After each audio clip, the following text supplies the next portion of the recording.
investor. Today, I'm going to be going over the 5 top reasons why Chia is probably going to do a lot better than most crypto coins out in the market right now, only because it was explained more clearly by Bram.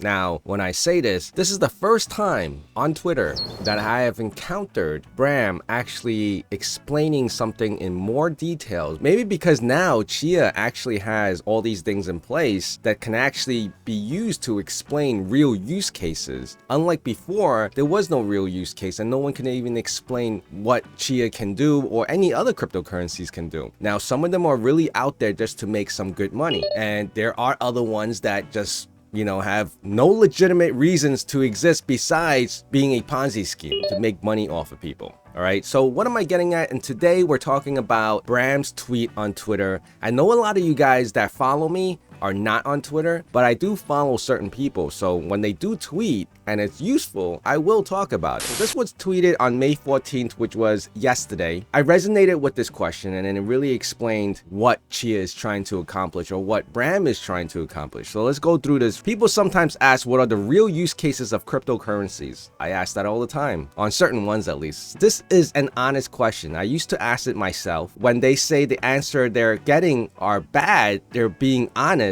Here are some better answers. So he goes through the entire tweet and I'm going to go through it because this time he actually labeled it 1, 2, 3, 4, and 5, the actual uses that Chia is trying to accomplish. First, something which is not an answer, getting rich. Everybody knows that some people have gotten rich off of crypto. The challenge is to justify with actual value, which is very true, right? There's a lot of coins out there that have been, making people rich, but there's really no use case. I mean, they tried to build use case after the fact that the value of the coin went up, but in reality, that wasn't the intention to begin with. Probably safe to say Doge is one of them. All right, use case 1, tokenization.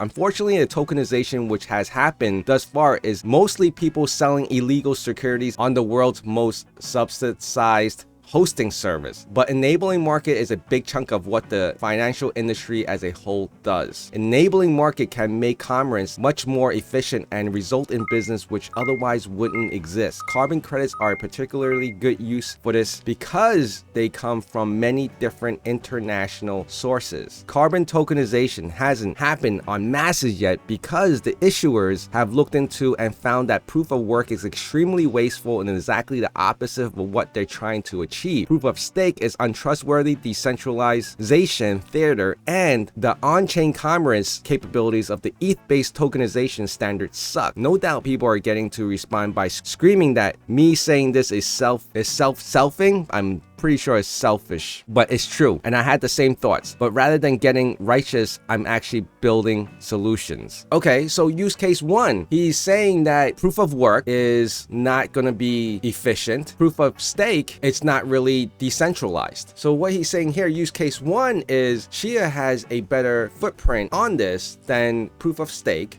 which is what he's saying, untrustworthy decentralization theater, meaning it's really not decentralized, it's just fake. All right, it's because honestly, staking, proof of stake is really, if you think about it, is really centralized because whoever owns the most owns that proof of stake, right? And then the proof of work, because of the consumption of power and the usage, has become so inefficient in energy usage. Pretty much what he's explaining here, and that's what I've gathered from it. And then he obviously, pretty much he took another jab at Ethereum in regards to that, saying it really sucks. But I think in order to get that crowd into understanding what Chia can do, I think it still needs to be done in a different approach. Not saying that, ETH sucks, because I have to admit, I would say a large percentage of these crypto miners are GPU Ethereum miners. So you can't bag them, you can't tell them that they're holding bags at this point. You have to kind of like sue them, convince them otherwise that there's other things out there besides Ethereum. So here's an overview of what we've built. Carbon tokenization is being worked on and details will be announced soon. All right, so he links the Chia offers are here. So use case 2, reporting on chain. Escrow is a fairly expensive service for very little work because you're paying for the trustworthiness of the party to not steal your money. It would be much better to have the data be reported on chain so that whoever's reporting the information can be a standard trusted entity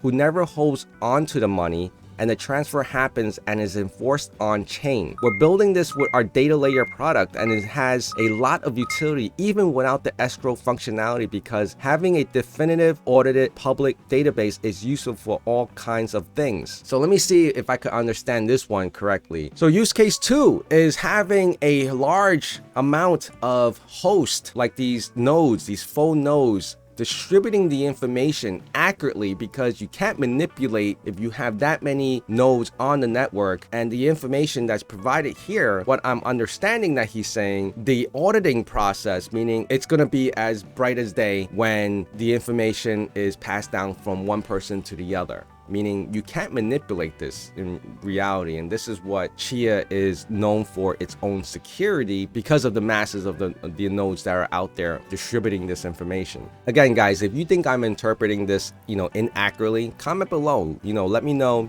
from these tweets from Bram. So let me go on to use case 3, money transfer. Obviously, this is very important to a lot of people. This one people heard of before, but it is a real use, and there's a lot of room for improvement. Crypto transfers have been the benefit that they work immediately, internationally, and have strong finality. Unfortunately, they also have been a bit like carrying around a suitcase full of $100 bills, which leads to use case 4, custody. When you use a bank, they're offering quite a few security services. Unfortunately, they're doing it in a way which has no underused control of transparency, resulting in a lot of scams and general suckage. Crypto today is honest that it's actually like cash, which is nice for honesty, but not great for security standpoint. We're working on building solutions where a range of access controls rules can be enforced on chain and are fully controlled by the wallet owner. An example is a rate limited wallet, where a small amount of funds can be moved out immediately, but to take more out, you have to wait. And there's a backup key kept in cold storage which can do it immediately. Sadly, nobody gets excited about better custody enforcement because it isn't promising any investment returns at all, but financial security is very important and good for the world, and we're building it out. All right, guys, so that use case 4, I think, is going to be really different. Let's just say, and in my example here, and I've seen this before, is that in a recent article I read, someone had the ETH wallet stolen because there was a phishing site that looked so identical that even the browser couldn't pick up that it was a phishing site, and this guy lost like over $130,000. The FBI and whoever he reported it to said that wasn't a significant amount to be really sucks, because we're still talking about $100,000+ right, in US money. Use case 4 here is what I'm understanding is, if your wallet ever got compromised, really needed to suck out the whole wallet dry, let's just say, they would need the cold storage backup keys in order to release all that. On your day-to-day, if you had a wallet, and from what I'm gathering from this tweet is, like, let's just say your physical wallet, the one that's in your pocket, you had a whole bunch of $100, let's just say you had 10 $100 bills. Someone came and tried to steal it from you,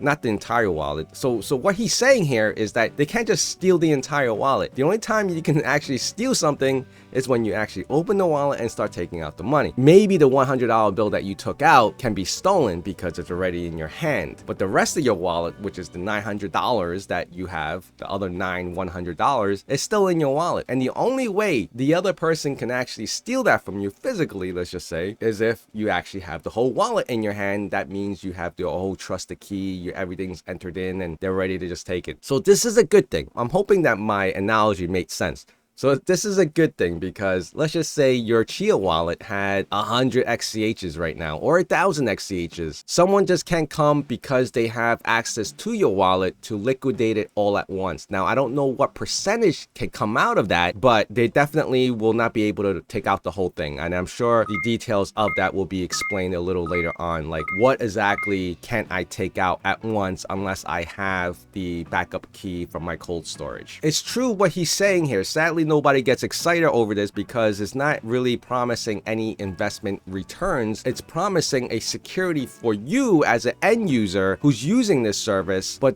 no one's making money off of it. So the company, Chia and Bram, his team, is developing the security measure for the benefit of these Chia XCH wallet holders, but in return, it's really not making you decide, or maybe it is making you decide that, oh, they have the security function, I'd rather go with that than the other wallet wallets, MetaMask and Coinbase wallet and all these other wallets that don't have that prevention. Or maybe they'll implement it into those one day if they were to adapt this technology into it, right? So there are a lot of ways to get this rolling, actually. So now that I'm thinking about it too. All right, let's go to the next one. Use number 4, gaming. This is a little silly, but you can play some games for money on chain. Obviously, some gaming is not allowed in some jurisdictions, but it's legitimate in ones where it is, and online casinos making more than the pro players is ridiculous and fixable. We're working on tech for online gaming as well. The engineering to enable it is very interesting and even involves some whiz-bang math. And I believe this is where, you know, Bram has been tweeting a lot about his poker gaming stuff. So, and I'm sure that's pretty much related to that. Now,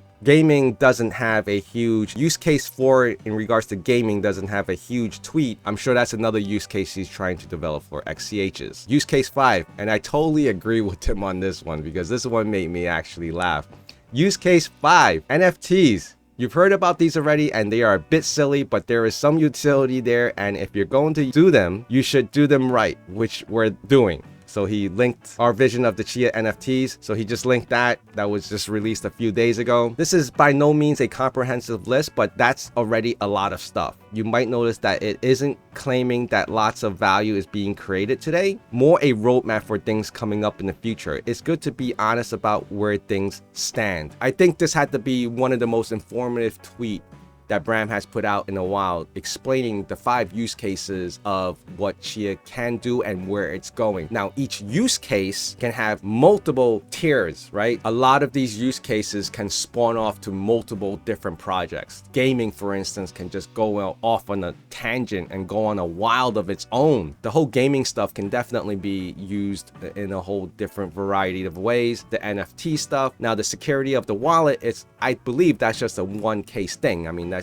you putting security onto a wallet, but the only thing we should be doing is putting more securities on wallets. Of course, when you do banking now, you have your captchas, you have your 2-factor authentication, things like that, right? We don't have that with crypto. Maybe it's developing, but it's not as fluid and it's not as efficient right now. I really thought this tweet was awesome, you know, even for like the newcomers into Chia, or even the existing farmers look at this and say, okay, so those are our use cases now, and this is what what Chia is trying to develop, and that's what we're supporting now. Not some meme coin coming out and trying to pump and dump and make a couple $1 million, which is a whole different approach that Chia is taking right now. So let's go back to my Chia transactions. We have 89 comments, 698 views. Please remember to hit that like, comment, and subscribe. So I'm going to be picking our next winner. Here is pick a winner, choose from all comments. And we have Adam. Adam, congratulations. Thank you. And Adam, congratulations. Please hit me up on the Discord so I could guide you on how you get your XCHs. Also, I want to mention my last video, I picked Baby Huey as our winner, and he has declined to accept my XCH offer because he wanted to give that back to the community and help out another winner, and also because he said that my videos has helped him tremendously in this space. So I want to thank you guys, especially Baby Huey and everyone else who has done that and donated XCHs for this very cause. And I hope to continue this trend. I want to thank you guys for being here, and I'll see you guys again soon. Bye.